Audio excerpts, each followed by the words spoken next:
You ସମସ୍ତଙ୍କୁ ମୋର ସ୍ୱାଗତ। ଆଜି ଆମେ OTETର child development and pedagogy question number 85ରୁ ଆରମ୍ଭ କରିବା। 85 ନମ୍ବର କ୍ୱେଶ୍ଚନ୍ କ'ଣ ଅଛି?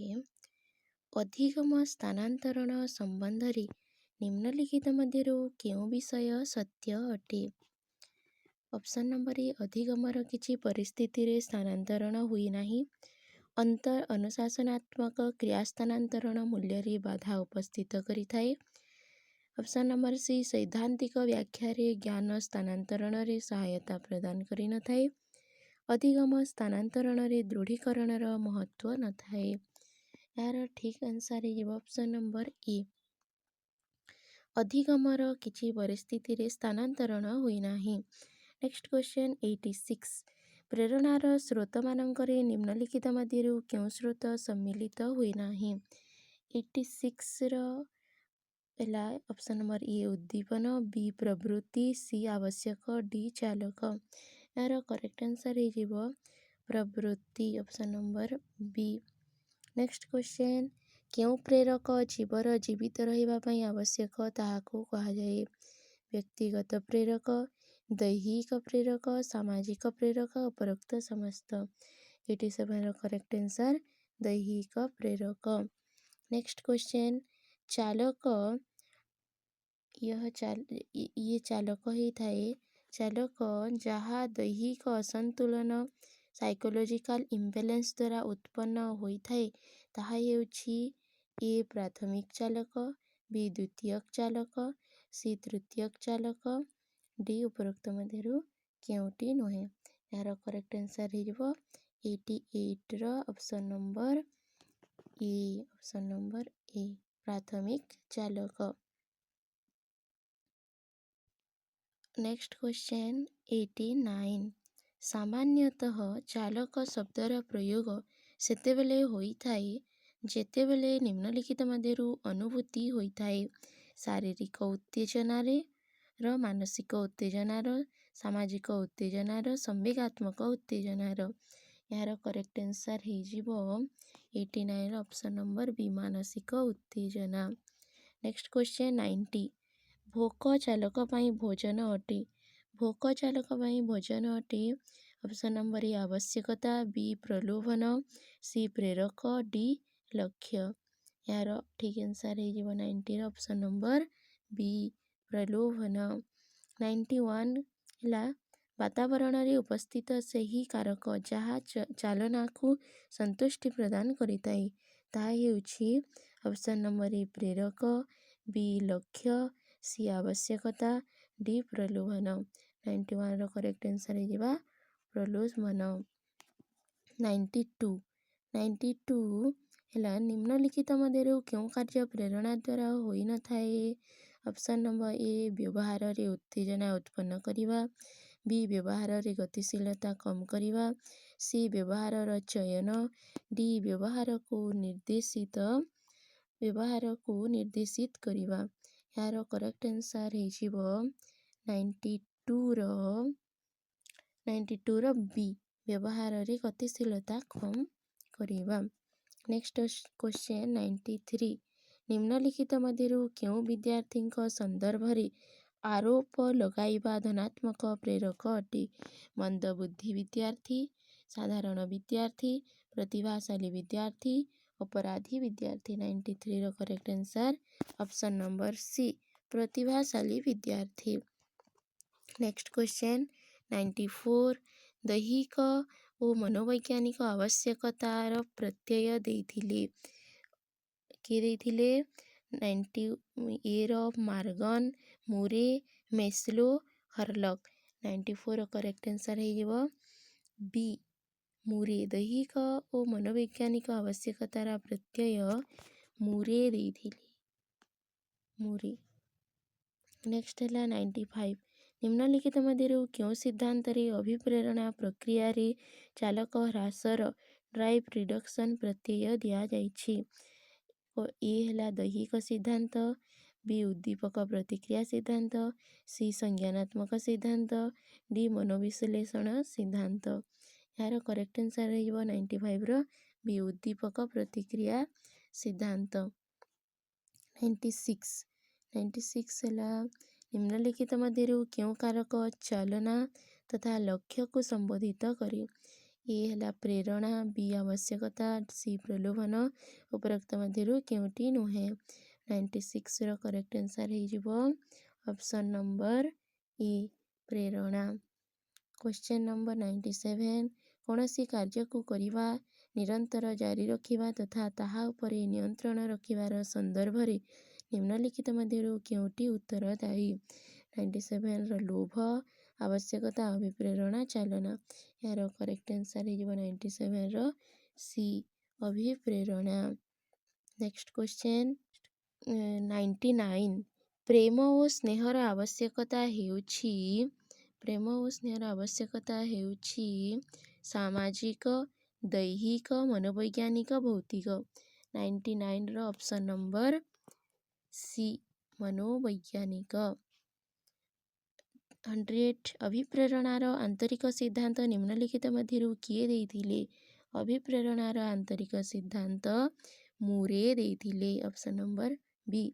ନିମ୍ନଲିଖିତ ମଧ୍ୟରୁ କେଉଁଟି ଅଭିପ୍ରେରଣାରେ ନିହିତ ହୋଇନଥାଏ? 101 ନମ୍ବର କ୍ୱେଶ୍ଚନ୍ ଅପସନ୍ ନମ୍ବର ଏ ଶକ୍ତି ପରିବର୍ତ୍ତନ, ବି ଭାବାତ୍ମକ ପ୍ରବୋଧନ, ସି ଲକ୍ଷ୍ୟ ପର୍ଯ୍ୟନ୍ତ ପହଞ୍ଚିବା ପାଇଁ ଅପେକ୍ଷିତ ଅନୁକ୍ରିୟା, ଡି ଅନୁକ୍ରିୟାରେ ପରିବର୍ତ୍ତନ। ଏହାର କରେକ୍ଟ ଆନ୍ସର ହେଇଯିବ 101ର ଅପସନ୍ ନମ୍ବର ଡି ଅନୁକ୍ରିୟାରେ ପରିବର୍ତ୍ତନ। 102 ବିଦ୍ୟାର୍ଥୀମାନଙ୍କୁ ଅଭିପ୍ରେରିତ କରିବା ସମ୍ବନ୍ଧରେ ନିମ୍ନଲିଖିତ ମଧ୍ୟରୁ କେଉଁ କାରକ ଅବହେଳା କରାଯାଇପାରେ? ଅପସନ୍ ନମ୍ବର ଏ ସାଙ୍ଗସାଥୀ ସହ ସମ୍ବନ୍ଧରେ, ବି ପାରିବାରିକ ପୃଷ୍ଠଭୂମି, ସି ଆକାଂକ୍ଷା ସ୍ତର, ଡି ସଫଳତା ଓ ଅସଫଳତା ପ୍ରତି ପ୍ରତିକ୍ରିୟା। ଏହାର କ୍ୱେଶ୍ଚନ୍ ଆନ୍ସର ହେଇଯିବ ଅପସନ୍ ନମ୍ବର ଏ ସାଙ୍ଗସାଥୀ ସହ ସମ୍ବନ୍ଧରେ। 103 କ୍ୱେଶ୍ଚନ୍ ପ୍ରେରଣା ଶବ୍ଦରେ ସମ୍ବନ୍ଧିତ ମୁଖ୍ୟ ପ୍ରଶ୍ନ ହେଉଛି? ପ୍ରେରଣା ସମ୍ବନ୍ଧରେ ସମ୍ବନ୍ଧିତ ପ୍ରଶ୍ନ ଅପସନ୍ ନମ୍ବର ଏ କ'ଣ, ବି କାହିଁକି, ସି କିପରି, ଡି ଉପରୋକ୍ତ ତିନୋଟି ଯାକ। 103ର ଅପସନ୍ ନମ୍ବର ସି କିପରି, ହାଉ। ନେକ୍ସଟ କ୍ୱେଶ୍ଚନ୍ 104 ପ୍ରେରଣାର ମୁଖ୍ୟ ସ୍ରୋତ ହେଉଛି? 104ର ଅପସନ୍ ନମ୍ବର ଏ ଆବଶ୍ୟକତା, ବି ଅଧିଗମ, ସି ଦୃଢ଼ତା, ଡି ଚାଲନା। ଏହାର କରେକ୍ଟ ଆନ୍ସର ହେଇଯିବ 104ର ଅପସନ୍ ନମ୍ବର ଇ ଆବଶ୍ୟକତା। ନେକ୍ସଟ 105 ସାମାନ୍ୟତଃ ଶବ୍ଦ ଚାଳନାର ପ୍ରୟୋଗ ସେତେବେଳେ ହୋଇଥାଏ ଯେତେବେଳେ ଜୀବ ମଧ୍ୟରେ ଆବଶ୍ୟକତାର ଅଭାବ ହୋଇଥାଏ, ବି ଯେତେବେଳେ ବ୍ୟକ୍ତି ମଧ୍ୟରେ ମାନସିକ ଉତ୍ତେଜନା ଉତ୍ପନ୍ନ ହୋଇଥାଏ, ସି ଲକ୍ଷ୍ୟ ଆଡ଼କୁ ବଢ଼ିବାର ପ୍ରବୃତ୍ତି ହୋଇଥାଏ, ଡି ଶିଖିବାର ଇଚ୍ଛା ହୋଇଥାଏ। ଏହାର ଅପସନ୍ ନମ୍ବର ବି ଯେତେବେଳେ ବ୍ୟକ୍ତି ମଧ୍ୟରେ ମାନସିକ ଉତ୍ତେଜନା ଉତ୍ପନ୍ନ ହୋଇଥାଏ। 106 କ୍ୱେଶ୍ଚନ୍ ନମ୍ବର 106 ହେଲା ବାତାବରଣର ସେହି ତତ୍ତ୍ୱ ଯାହା ଜୀବର ଚାଲନାକୁ ସନ୍ତୁଷ୍ଟ କରିଥାଏ ତାହା ହେଉଛି? ଅପସନ୍ ନମ୍ବର ଏ ଅଭିବୃତ୍ତି, ବି ଅଭିପ୍ରେରଣା, ସି ପ୍ରଲୋଭନ, ଡି ରୁଚି। ଏହାର କରେକ୍ଟ ଆନ୍ସର ହେଇଯିବ ଅପସନ୍ ନମ୍ବର ସି ପ୍ରଲୋଭନ। 107 କ୍ୱେଶ୍ଚନ୍ ସେହି ପ୍ରେରକ ଯାହା ଜୀବକୁ ଜୀବିତ ରଖିଥାଏ ତାହା ହେଉଛି? ଅପସନ୍ ନମ୍ବର ଏ ଭୌତିକ ଆବଶ୍ୟକତା, ବି ଦୈହିକ ଆବଶ୍ୟକତା, ସି ଆନ୍ତରିକ ଆବଶ୍ୟକତା, ଡି ସାମାଜିକ ଆବଶ୍ୟକତା। ଏହାର କରେକ୍ଟ ଆନ୍ସର ହେଇଯିବ 107ର ବି ଦୈହିକ ଆବଶ୍ୟକତା। ଜୀବନକୁ ଜୀବିତ ରଖିଥାଏ ଦୈହିକ ଆବଶ୍ୟକତା ହିଁ ହେବ। 108 ନିମ୍ନଲିଖିତ ଦିଆଯାଇଥିବା ବିଭିନ୍ନ ସ୍ରୋତଗୁଡ଼ିକ ମଧ୍ୟରୁ କେଉଁଟି ପ୍ରେରଣାର ସ୍ରୋତ ନୁହେଁ? ଉଦ୍ଦୀପକ, ଚାଲକ, ମୂଳ ପ୍ରବୃତ୍ତି, ଆବଶ୍ୟକତା। ଏହାର କରେକ୍ଟ ଆନ୍ସର ହେଇଯିବ ଅପସନ୍ ନମ୍ବର ସି ମୂଳ ପ୍ରବୃତ୍ତି। ନେକ୍ସଟ କ୍ୱେଶ୍ଚନ୍ 109ର ହେଲା ସେହି ଚାଲକ ଯାହା ଦୈହିକ ଅସନ୍ତୁଳନର ପରିଣାମ ହୋଇଥାଏ ତାହା ହେଉଛି? ଏ ପ୍ରାଥମିକ ଚାଲକ ପ୍ରାଇମେରୀ ଡ୍ରାଇଭ୍, ଦ୍ୱିତୀୟ ଚାଲକ ସେକେଣ୍ଡାରୀ ଡ୍ରାଇଭ୍, ତୃତୀୟ ଚାଲକ ଟେରିଟୋରୀ ଡ୍ରାଇଭ୍। ଉପରୋକ୍ତ କେଉଁଟି ନୁହେଁ। 109ର କରେକ୍ଟ ଆନ୍ସର୍ ହେଇଯିବ ଅପସନ୍ ନମ୍ବର ଏ ପ୍ରାଥମିକ ଚାଲକ। ନେକ୍ସଟ କ୍ୱେଶ୍ଚନ୍, ପ୍ରେରଣା ସମ୍ବନ୍ଧରେ ନିମ୍ନଲିଖିତ ମଧ୍ୟରୁ କେଉଁ ଉକ୍ତି ଅସତ୍ୟ ଅଟେ? ଏ ହେଲା ଅଭିପ୍ରେରଣା ସେହି ସମ୍ବନ୍ଧ ଯାହା ଚାଲକ ଓ ଲକ୍ଷ୍ୟକୁ ଯୋଡ଼ିଥାଏ। ବି ପ୍ରେରଣା ଦୃଢ଼ୀକରଣର ସିଦ୍ଧାନ୍ତ ଦ୍ୱାରା ନିୟନ୍ତ୍ରିତ ହୋଇଥାଏ। ସି ପ୍ରେରଣାର ପ୍ରଶ୍ନ ସମ୍ଭବ ତଥା ଅସମ୍ଭବ ସହିତ ଯୋଡ଼ି ହୋଇଥାଏ। ଡି ପ୍ରେରଣା ଶକ୍ତି ଅଟେ ଯାହା ବ୍ୟକ୍ତିକୁ କ୍ରିୟାଶୀଳ କରିଥାଏ। 110ର question option number C right answer. Next question, ଶିଖିବାର ପ୍ରକ୍ରିୟାରେ ଅଭିପ୍ରେରଣା ଅପସନ୍ ନମ୍ବର ଏ ବିଦ୍ୟାର୍ଥୀମାନଙ୍କୁ ଏକାତ୍ମକ ଦିଗରେ ଭାବିବାକୁ ଯୋଗ୍ୟ କରିଥାଏ। ବିଦ୍ୟାର୍ଥୀମାନଙ୍କୁ ଶିଖିବା ପ୍ରତି ରୁଚିର ବିକାଶ କରିଥାଏ। ବିଦ୍ୟାର୍ଥୀମାନଙ୍କର ସ୍ମରଣ ଶକ୍ତିରେ ବୃଦ୍ଧି କରିଥାଏ।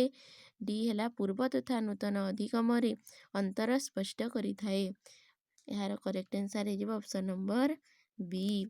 ନେକ୍ସଟ କ୍ୱେଶ୍ଚନ୍, ପିଲାମାନଙ୍କ ଶିଖିବାର ପ୍ରକ୍ରିୟାରେ ଅଭିଭାବକମାନଙ୍କ ଭୂମିକା ରହିବା ଦରକାର। ଏ ସକାରାତ୍ମକ, ବି ନକାରାତ୍ମକ, ସି ପ୍ରେରଣାଦାୟକ, ଡି ସହାନୁଭୂତିପୂର୍ଣ୍ଣ। ଏହାର କରେକ୍ଟ ଆନ୍ସର୍ ହେଇଯିବ ଅପସନ୍ ନମ୍ବର ସି ପ୍ରେରଣାଦାୟକ। ନେକ୍ସଟ କ୍ୱେଶ୍ଚନ୍, ପ୍ରାଥମିକ ସ୍ତରରେ ବିଦ୍ୟାର୍ଥୀମାନଙ୍କ ଶିଖିବା ସମ୍ବନ୍ଧରେ ସମସ୍ୟାଗୁଡ଼ିକର ନିରାକରଣ ପାଇଁ ସର୍ବାଧିକ ଶ୍ରେଷ୍ଠ ପ୍ରକ୍ରିୟା ଅଟେ। ଅପସନ୍ ନମ୍ବର ଏ ଶ୍ରେଣୀରେ ସରଳ ଓ ସାବଲୀଳ ପାଠ୍ୟପୁସ୍ତକଗୁଡ଼ିକର ପ୍ରୟୋଗ କରିବା। ବି ବିଦ୍ୟାର୍ଥୀମାନଙ୍କର କ୍ଷମତା ତଥା ଯୋଗ୍ୟତା ଅନୁରୂପ ବିବିଧ ଶିକ୍ଷଣ ବିଧିଗୁଡ଼ିକର ପ୍ରୟୋଗ କରିବା। ସି କାହାଣୀ ବିଧିର ପ୍ରୟୋଗ କରିବା। ଡି ଆକର୍ଷଣୀୟ ଏବଂ ଚମତ୍କାର ପାଠ୍ୟପୁସ୍ତକଗୁଡ଼ିକର ପ୍ରୟୋଗ କରିବା। ଏହାର କରେକ୍ଟ ଆନ୍ସର୍ ହେଇଯିବ ଅପସନ୍ ନମ୍ବର ବି ବିଦ୍ୟାର୍ଥୀମାନଙ୍କ କ୍ଷମତା ତଥା ଯୋଗ୍ୟତା ଅନୁରୂପ ବିବିଧ ଶିକ୍ଷଣ ବିଧିଗୁଡ଼ିକର ପ୍ରୟୋଗ କରିବା। ନେକ୍ସଟ କ୍ୱେଶ୍ଚନ୍, ଶିଖିବା ସମୃଦ୍ଧ ହୋଇପାରେ ଯଦି ଶିକ୍ଷକ ଶ୍ରେଣୀରେ ବ୍ୟାଖ୍ୟା ସହିତ ଉଚିତ ସ୍ଥାନରେ ସ୍ପଷ୍ଟୀକରଣ ପ୍ରସ୍ତୁତ କରନ୍ତି। ବି ସାପ୍ତାହିକ ଓ ମାସିକ ପରୀକ୍ଷାର ଆୟୋଜନ କରନ୍ତି। ସି ବାସ୍ତବିକ ଜୀବନ ସମ୍ବନ୍ଧରେ ବିଭିନ୍ନ ଉଦାହରଣର ଶ୍ରେଣୀରେ ପ୍ରସ୍ତୁତ କରନ୍ତି। ଡି ଶ୍ରେଣୀରେ ଅଧିକରୁ ଅଧିକ ସହାୟକ ସାମଗ୍ରୀର ପ୍ରୟୋଗ କରନ୍ତି।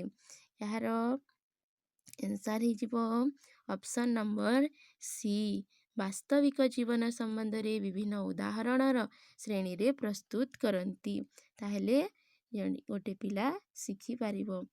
ନେକ୍ସଟ କ୍ୱେଶ୍ଚନ୍, ନିମ୍ନଲିଖିତ ମଧ୍ୟରୁ କେଉଁ ବିଷୟ ଅଧିଗମ ଶିଖିବାର ପ୍ରକ୍ରିୟାର ବିଶେଷତାର ପ୍ରକଟ କରିନଥାଏ? ଅପସନ୍ ନମ୍ବର ଏ ଶିଖିବା ଲକ୍ଷ୍ୟୋନ୍ମୁଖୀ ହୋଇଥାଏ। ବି ଅଧିଗମ ବିହୀନତା ବି ଶିଖିବାର ପ୍ରକ୍ରିୟା ହୋଇଥାଏ। ସି ଶୈକ୍ଷିକ ସଂସ୍ଥାନ ହିଁ ଏକମାତ୍ର ଶିଖିବାର ସଂସ୍ଥା। ଡି ଶିଖିବା ଏକ ବ୍ୟାପକ ପ୍ରକ୍ରିୟା ଅଟେ।